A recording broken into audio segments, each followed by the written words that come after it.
가정의 시작, 가정은 누가 만들었을까요? 가정은 하나님께서 세우신 가장 기본적, 가장 작은 공동체예요. 예, 무슨 말이냐면 아담을 처음에 만드셨잖아요. 아담을. 그리고 난 다음에 아담의 아내 하와를 왜 만드셨어요? 예, 창세기 3장 18절에 보면 이렇게 나와 있어요. 사람이 혼자서 사는 것이 뭐라고요? 좋지 않다. 같이 한번 읽어보실래요? 한번 보세요. 내가 눈으로 보고 읽어보고 해야 정확하죠. 창세기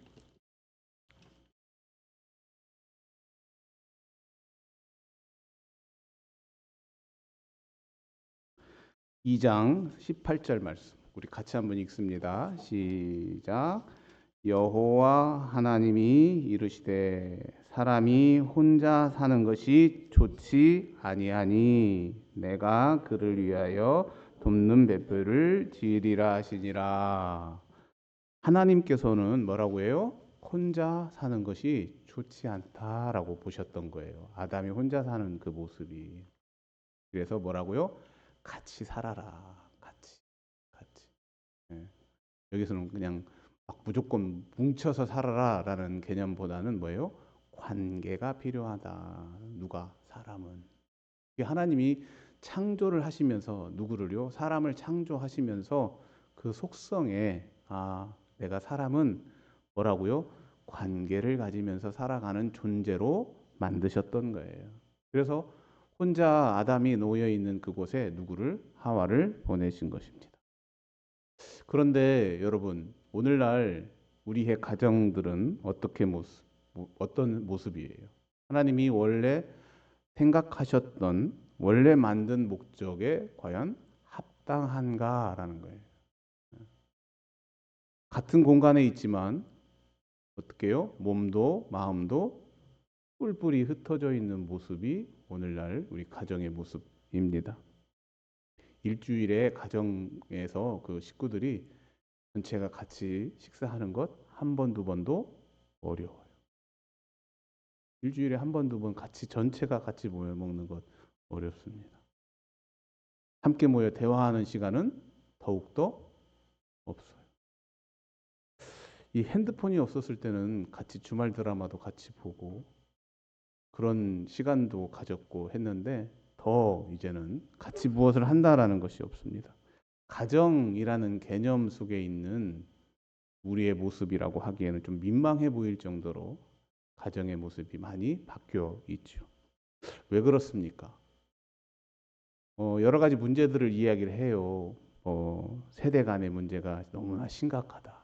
세대 간에 서로 대화가 되지 않고 극히 개인주의적인 성향을 가지고 있는 사람들이 살아가고 있지 않나. 그리고 가치관의 차이, 뭐 여러 가지 사회 문화적인 환경. 요즘 중고등학생이 부모하고 같이 밥 먹으면 그게 중고등학생입니까? 라고 이야기할 정도. 예. 그렇게 할 수도 없고 환경도 안 되고. 예. 가정에서 아내가 저녁에 식사를 준비하는 것 그 자체도 어렵고 외식이 너무나 많고 또 사회 활동도 많이 하고 있기 때문에 그렇습니다. 그러니까 가정의 이런 모습이 하나님이 처음에 세우신 목적, 그러니까 혼자 사는 것이 좋지 아닌데라고 하는 어떤 관계적인 부분에 있어서의 지금 우리의 가정이 거의 다 흩어져 버리고 또 힘들어 버리고 또 질서가 무너져 버린 그러한 모습이에요. 오늘 우리가 읽은 이 짧은 본문은요. 어떻게 하면 가정을 세울 수 있는가? 세워가는 법에 대해서 우리에게 말씀해 주십니다. 그 핵심은 세 가지죠. 순종하는 것, 공경, 그리고 양육. 이 세 가지의 질서에 대한 가정을 세우는 질서에 대한 말씀을 언급하세요. 이 세 가지의 원리는 지금 우리 가정을 회복하고 다시 세울 수 있는 그러한 말씀입니다. 오늘 이 말씀을 통해서 다시 세워져 가는 우리의 가정의 모습을 다시 한번 살펴볼 수 있기를 원합니다. 첫 번째, 가정은요, 주 안에서 부모에 순종할 때 세워져요. 따라서 해보겠습니다. 주 안에서 부모에게 순종할 때 세워집니다. 그런데 여러분, 부모에게 순종하세요라고 하면 우리 머릿속에서 가장 먼저 뭐가 떠올라요? 우리 젊은 친구들은. 요즘 젊은 친구들은 이 말을 딱 하면은 무슨 말이 하면은 오히려 마음에 그래, 우리가 순종해야지. 이것보다도 뭐예요? 반발이 더 세요. 마음이 편하지 않습니다. 불편해요. 왜 그러죠? 순종이라는 말 그 의미 속에 우리 젊은 친구들은, 자녀들은 어떤 생각이냐면 억압된 느낌, 통제된 느낌. 에이, 부모라고 해서 뭐 그러한 권위주의에 빠져 있는 부모가 어디가 있어 요즘 세상에? 라는 생각이 먼저 드는 거예요. 이게 순종이라는 말 자체가 좋지 못해요. 어감 그 자체가 마음속에 받아들여지지가 잘 않는 단어가 된 거예요. 그런데 우리는 오늘 이 순종이라는 말을 성경 안에서 의미를 찾아야 되는 거예요. 그래서 무슨 말이냐면 성경에서 말하는 순종은 억압이나 통제 그리고 무조건적인 복종이 아니라는 거예요. 먼저 복종은 아니에요. 복종. 그렇죠? 복종은 절대적으로 힘에 의해서 내가 순종하는, 힘에 의해서 내가 따르는 복종의 개념이 전혀 아니라는 사실이에요. 따라서 이 본문에서 주어지는 순종, 이 말은 뭐냐면 하나님 안에서 옳은 것을 순종하라라고 하는 것이지, 그저 부모가 말하는 것 모든 것을 그대로 따르라, 복종하라라는 말은 아니라는 이야기예요. 그러니까 부모가 하는 것을 절대적으로 따르라라는 것이 아니라, 오늘 본문의 말씀 분명하게 어떻게 말하고 있어요? 주 안에서 부모에게, 그러니까 근거 기반을 마련해 주고 있는 거예요. 만약 부모님의 요구가 하나님의 뜻과 다르다면, 만약에 인격을 무시하고 상처를 준다면 그것은 성경이 말하는 순종의 영역이 아니다라는 거예요.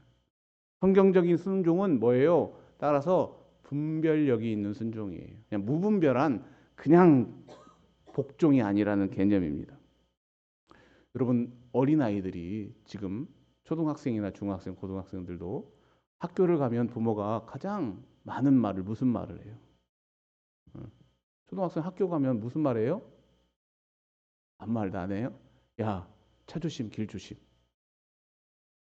신호등 잘 지키고 안전하게 잘 가. 이렇게 말합니다. 이유는 뭐예요? 그렇게 신호의 질서를 지키고 교통의 질서를 지켜야 이 아이가 어떻게 된다고요? 안전한 거예요. 질서를 지킬 때 우리 아이가 학교를 가요. 학교를 가는데 어디로요? 질서를 지키면서 걸어가야 우리 아이가 안전하게 등교도 학교도 할 수 있어요. 그런데 질서라는 것을 전혀 지키지 않고 신호등도 안 지키고 찻길로 가고 이렇게 했었을 때 아이의 안전을 담보할 수 없어요. 질서라는 것을 지켰을 때 우리 아이가 어떻게 되는 거예요? 안전해지는 거예요. 부모님들이 자녀에게 하루에 한 번이 아니라 수도 없이 하는 이야기가 있어요. 핸드폰 그만 보고, 또 뭐예요? 저녁에 일찍 자라라고 이야기를 하죠. 왜 그래요? 늦게까지 핸드폰 해서 잠을 못 자고 또 그 다음날 또 늦게 일어나고 하면 이 아이에게 뭐가 결국은 건강을 해치는 거예요. 사람은 뭐예요? 일찍 자고 일찍 일어나고 자신의 삶, 생활의 정확한 이 질서의 루틴을 잘 지켰을 때 건강한 거예요. 그런데 어떻게 해요? 지나치게 많이 먹는다든지, 지나치게 안 먹는다든지, 지나치게 잠을 자지 않는다든지, 지나치게 늦은 밤까지 있다든지, 생활의 질서를 정확히 지켜야 뭐 하는 거예요? 건강한 거예요. 그래서 학교 가는 아이에게 질서 지키라고 이 얘기를 하는 거예요. 그리고 아이들에게 신호등, 핸드폰 보는 아이에게 질서를 지키라고 하는 거예요. 무슨 질서? 몸의 질서, 건강의 질서를 지키라고 하는 거예요.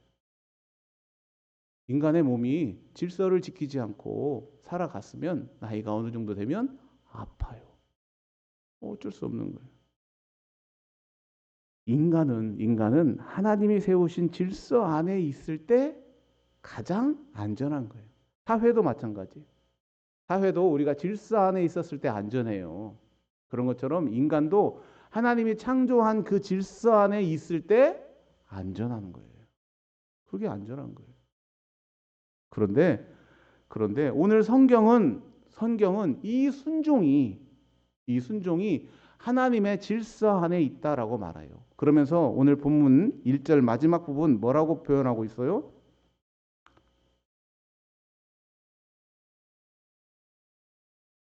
6장 1절 자녀들아 주의 안에서 너희 부모에게 순종하라. 그 다음에 이것이 옳다라고 말하고 있어요. 이것이 옳다.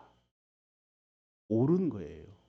이 질서가 하나님이 처음에 인간들을 만들었고 가정을 만들었는데 그 가정의 질서에 이 순종이 뭐라는 거예요? 옳다라는 거예요. 옳은 거예요. 여러분 옳은 것은 해도 되고 안 해도 되는 게 아니잖아요. 그렇죠? 해도 괜찮고 안 해도 괜찮다라는 의미가 아니에요. 이것은 기준에 맞는 것이다라는 거예요. 옳은 거예요. 그래서 질서에 맞는 거예요. 마땅히 그래야 하는 거예요. 해도 되고 안 해도 되는 것이 아니라 선택의 문제가 아니라 바로 해야 되는 거예요. 주 안에서 부모에게 순종하는 것은 자녀로서 옳은 일이에요. 이것은 하나님이 만드신 질서 안에서 우리가 해야 하는 일이에요.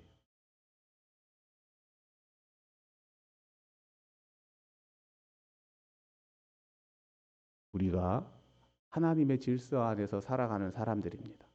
그리고 하나님은 가정이라는 것을 올바로 세우시기 위해서 그 안에서 질서를 지켜나갈 것을 원하세요. 그 첫 번째가 바로 주 안에서 부모에게 순종하는 거예요.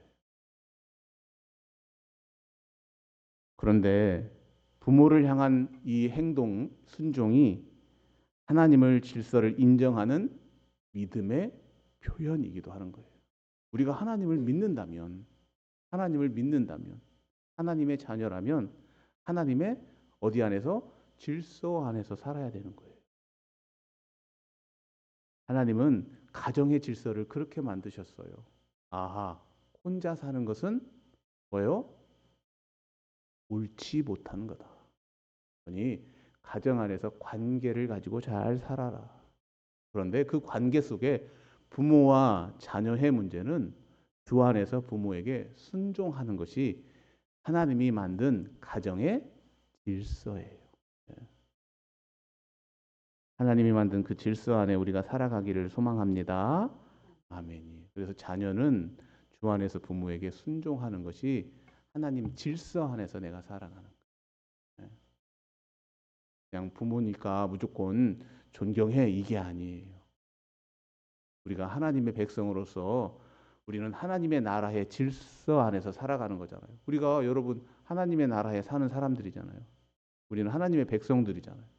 우리는 고백하는 것이 하나님 나라의 백성으로 살아간다라는 것은 하나님이 정하신 나라의 질서의 법에 따라 살아가는 것이 우리의 모습인 거예요. 여러분 대한민국 사람 대한민국 법 지켜야 돼요? 안 지켜야 돼요? 지켜야 돼요. 이건 해도 되고 안 해도 되는 게 아니라 의무예요. 여러분 자동차를 몰고 다니는 사람이 교통법규 지켜야 돼요? 안 지켜야 돼요? 지켜야 되는 거예요. 이건 법이에요. 이것은 질서예요. 내가 질서를 지키고 다른 사람들도 지켰을 때 내가 안전하게 운행하는 거예요. 다른 사람은 잘 지키고 나는 안 지켜요? 위험해요. 나만 지켜. 아무도 안 지켜. 위험해요. 질서라는 것은 다 같이 지키는 거예요. 그래서 하나님이 우리를 통치하는 하나님의 나라에 살아가는 사람으로서 하나님은 가정에 대한 법, 가정의 질서를 정하셨어요. 그렇죠? 정해졌는데 그 정에서 혼자 사는 것은 좋지 않은 것이구나. 함께 살아가야 돼. 그런데 부모와 자녀 사이에는 질서를, 법을 만들었는데 부모를 향하여 순종해라. 이게 하나님의 법이에요. 질서예요. 혹여 하나님의 나라의 법에 살지 않고 그냥 세상의 법에 산다면 여러분 선택이에요. 하지만 우리가 요즘 세상이 어떤데요, 목사님? 그건 아무 중요하지 않아요. 잘 들으세요. 2030 젊은 친구들.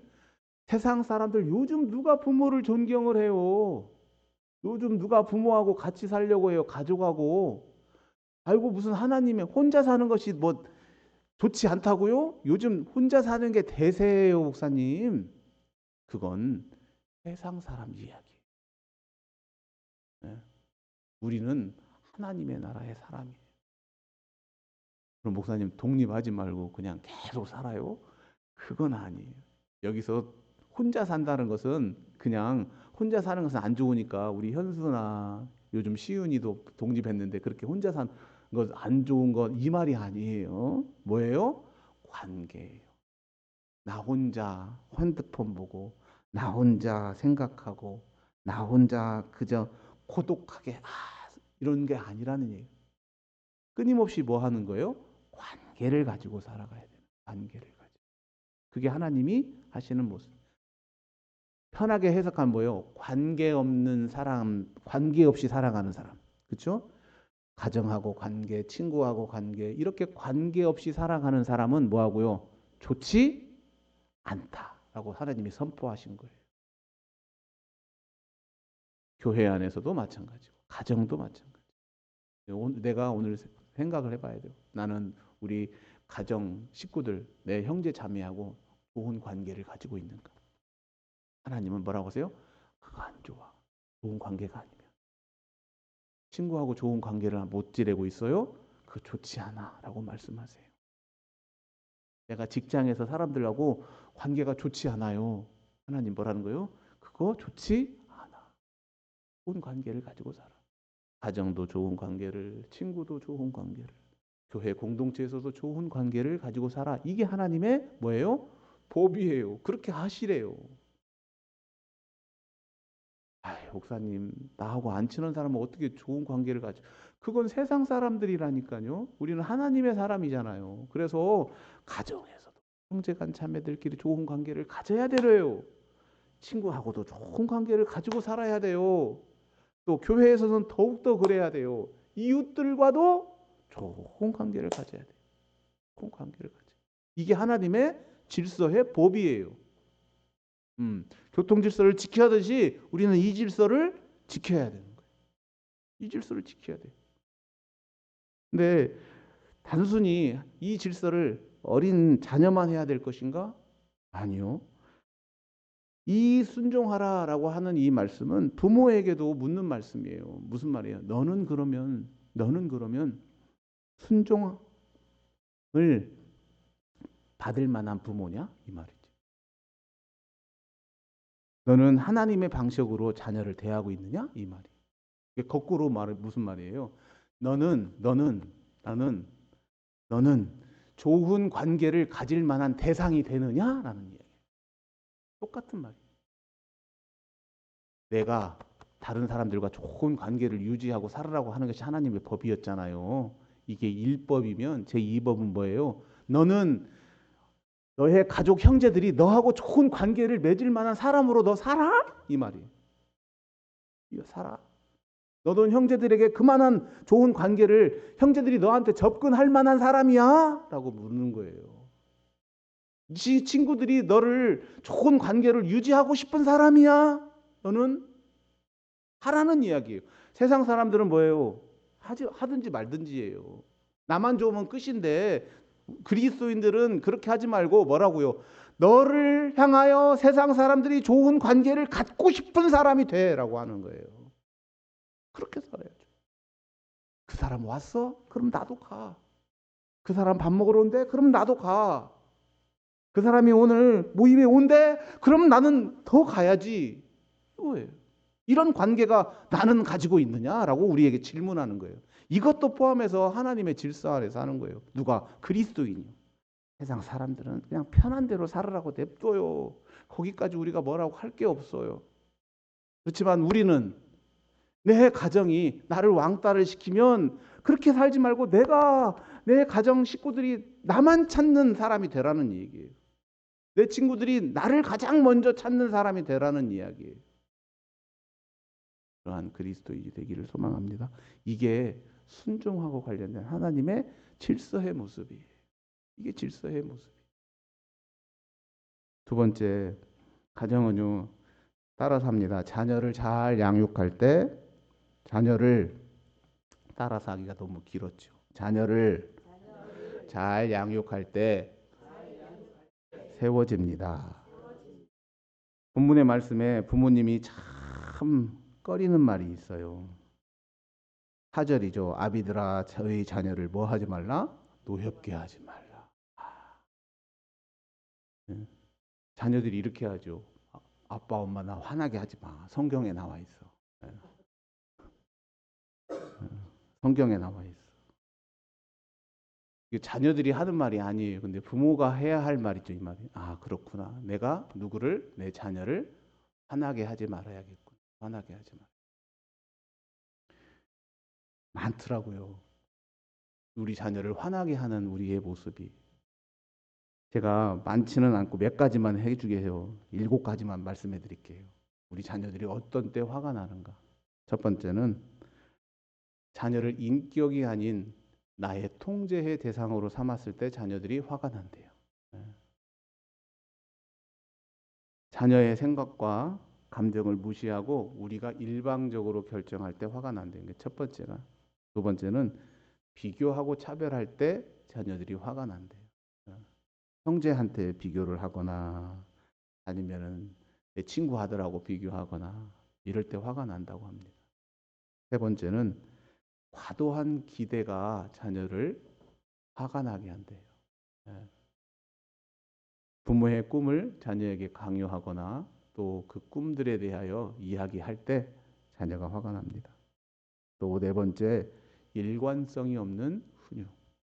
오전에는 그렇고 오후에는 그렇고 케이스 바이 케이스로 사건에 따라서 부모가 결정이 행동이 달라지면 싫대요. 다섯 번째는 감정적 반응과 언어폭력. 이 감정적 반응에서 저도 참 마음이 무겁더라고요. 자녀에 대해서 내가 내 감정을 제대로 숨기지를 못하겠더라고요. 왜 안 될까요? 저만 안 될까요? 자녀에 대해서는 왜 이렇게 이 감정 컨트롤이 안 되나 모르겠어요. 하나님이 조금 원망스러워 이것은. 타인에 대해서는 제가 잘 되거든요. 저도 잘 돼요. 타인은요 그래도 이상하게 뭐 잘못된 일을 해도 뭐 그래 그럴 수 있지 뭐 이런 생각이 들어요. 어젯밤에 은별이가 시내에 나갔다가 조금 늦게 들어오는데 경진이 친구 집에서 교육사 집에서 픽업을 하려고 기다리고 있었어요. 그런데 21~22살 먹은 젊은 친구들이 상의를 다 벗고 차에서 내려요. 왜 상의를 다 벗고 내릴까? 반바지만 입고. 저 순간 덜컥하니 나 마저 죽는 줄 알았어요. 깡패. 문신을 몸몸에 해가지고요. 자동차를 몰고 소리를 치면서 다니면서 이렇게 목에 뭐가 그렇게 걸렸는지 막 뱉으면서 나와서 담배를 쭉 피면서 왜 옷은 벗어? 그렇게 반바지 입고. 근데요. 걔들한테 제가 한마디도 화내도 내지 않았고요. 걔들한테 무슨 감정이 생긴 것도 아니에요. 그냥 이러고만 말지요. 막 마음속 깊은 곳에서 막 화가 분출이 올라오고 이런 것이 없어요. 근데 저희 자녀가 조금만 뭘 해도요. 밥 차렸는데 안 먹기만 해도 막 속에서 막 우라통이 터져요. 네. 이게 감정이 안 돼요. 여섯 번째는 무관심과 방치예요. 참 이 두 가지가 애매합니다. 도대체 어디까지 무관심하고 방치를 해야 하는지 자녀에 대해서. 2030 그리고 젊은 친구들 부모들도 맨날 고민해요. 이 감정과 이 무관심과 이 사이에서. 일곱 번째, 위선적 모습이라고 이야기를 하고 있어요. 여러분, 자녀가 부모에 대해서 화나는 행동 다 알 거예요. 제가 말씀드리지 않아도. 그 행동은 어쩌면 부모로서 우리가 우리의 모습들을 잘 간수하고 지켜나가야 하는 것이 아닌가. 성경은 이게 질서라고 이야기를 해요. 저는 한마디로 부모다운 부모, 어른다운 어른이 되어야 된다라고 봅니다. 하나님은 가정에서 부모가 어른으로서의 모습을 지켜야 하는 것이 하나님의 질서라고 법이라고 이야기를 해요. 네. 어른스러운 어른, 부모스러운 부모. 이것이 뭐라고요? 하나님이 우리에게 주시는 가정 안에서의 질서예요. 아무렇게나 말하지 말라고 하고 있어요. 감정대로 하지 말라고 하고 있어요. 해야 할 도리를 다 하라고 하고 있어요. 자녀 앞에서 위선한 행동을 하지 말라고 하고 있어요. 말도 조심하라고 하고 있어요. 자녀에게 지나치게 많은 것들을 요구하지 말라고 하고 있어요. 이게 뭐라고요? 하나님의 법이에요. 하나님이 지키라고 하는 질서예요. 해도 되고 안 해도 되고 오늘 감정에 따라 하는 것이 아니라 반드시 해야 되는 거예요. 내가 오늘 운전하고 가다가 기분이 나쁘다고 빨간불에 확 지나가면 어떻게 돼요? 안 돼요. 네. 여러분 바쁜데 가다 보면 초등학교 앞에서 도로가 30 이렇게 있어요. 급해 죽겠는데 그렇다고 확 무조건 지나가요? 안 돼요. 모르겠어요. 지나가는 사람이 있을지는 모르겠지만 하지만 질서를 어겼기 때문에 그에 응당한 제재와 벌을 받아요. 마찬가지. 부모가 자녀를 제대로 된 부모가 되지 못했다면 뭐예요? 그 제재가 뭘까요, 여러분? 벌금으로 내지는 않을 거예요. 혹독하게 받겠죠. 열매로 받을 거예요. 여러분 우리가 다 함께 부모다운 부모 또 어른다운 어른으로서의 모습을 하나님의 질서 안에서 지켜낼 수 있기를 원합니다. 그러면서 뭐라고 하냐면 양육하는데 두 가지의 방법을 제안해요. 첫 번째는 주의 교훈과 훈계로 양육하라. 주의 교훈은 뭐예요? 기준선이에요. 훈계는 뭐예요? 방법이에요. 여러분 우리는 기준선은 다 알아요. 어떻게 기준으로 잡았나. 그런데 방법은 잘 몰라요. 뭐냐면 여러분 하나님은 이 훈계라는 그 개념이 뭐냐면 내가 어떻게 바꾸는 게 아니더라고요. 뭐예요? 자녀가 마음에 동이 와서 마음이 변화가 와서 스스로 바뀔 수 있도록 하는 방법을 하나님은 원하세요. 하나님이 자녀를 바꾸는 방법은 부모가 말을 통해서 행동을 통해서 무엇을 통해서 바꾸는 게 아니라 그 아이의 마음이 바뀔 수 있는 스스로 깨닫고 변화되는 방법을 행할 것을 하나님은 말씀하고 계세요. 참 시간도 많이 걸리고 참 힘들 거예요. 저도 많이 도전이 됩니다. 어떻게 해요? 스스로 깨닫고 변화할 때까지 기다려주고 인내하는 방법이 하나님의 방법이래요. 혹시 이것 때문에 힘들어하고 있는 분 계시면 저를 포함해서 다시 한번 하나님의 법의 질서 안에서 우리 자녀를 양육하는 방법을 찾아내기를 원합니다. 어떻게 해요? 스스로 깨닫고 변화할 수 있도록. 우리가 깨닫게 할 수 없다. 그것은 누구 방법이에요? 네. 상담 방법이나 텔레비전에서 유명하게 나오는 가정 상담 그분들은 내가 어떻게 깨닫게 하겠다라고 하겠지만 하나님의 방법은 아니에요. 하나님의 방법은 어떻게 해요? 스스로 깨닫고 스스로 변화하는.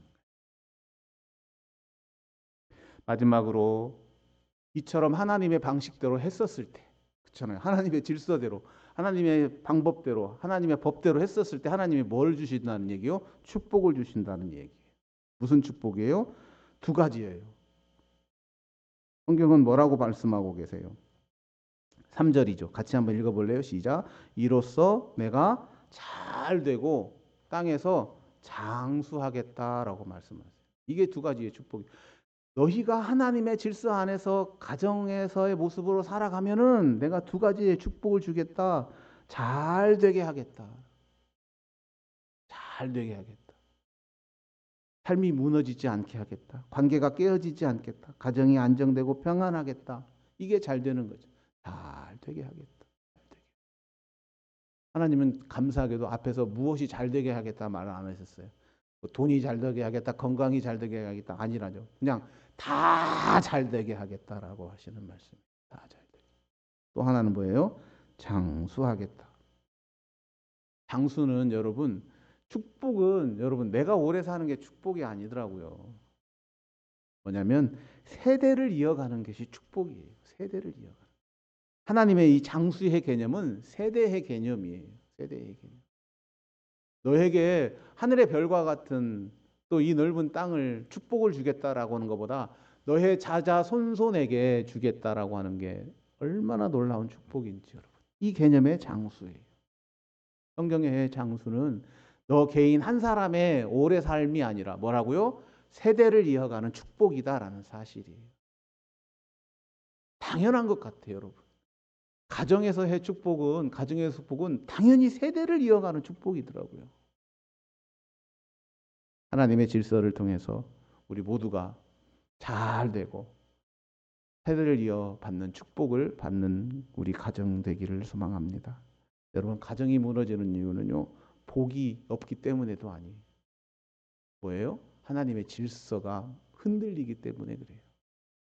부모가 하나님 앞에 바로 서고 자녀가 부모에게 순종하고 공경하고 그러한 환경이 다 만들어지고 그러한 책임이 있었을 때 안정되고 관계가 깊어지고 삶이 흔들리지 않는 축복의 가정이 된다라는 말씀입니다. 말씀을 마칩니다. 가정은요, 여러분 노력만으로 되지는 않는 것 같아요. 하나님의 원리가 하나님이 세운 원칙과 질서가 바로 세워질 때 우리 가정이 아름답게 세워지는 것입니다. 순종으로 공경의 관계를 통해 사랑의 양육과 하나님의 방법의 양육으로 완성해 나가는 저와 여러분 되기를 소망합니다. 한번 우리 가정들을 한번 살펴봤으면 좋겠어요. 순종의 영역이 좀 약한가? 아니면 서로 공경하고 또 신뢰하는 부분들이 약한가? 아니면 양육에 있어서 하나님의 질서의 부분이 좀 약한가?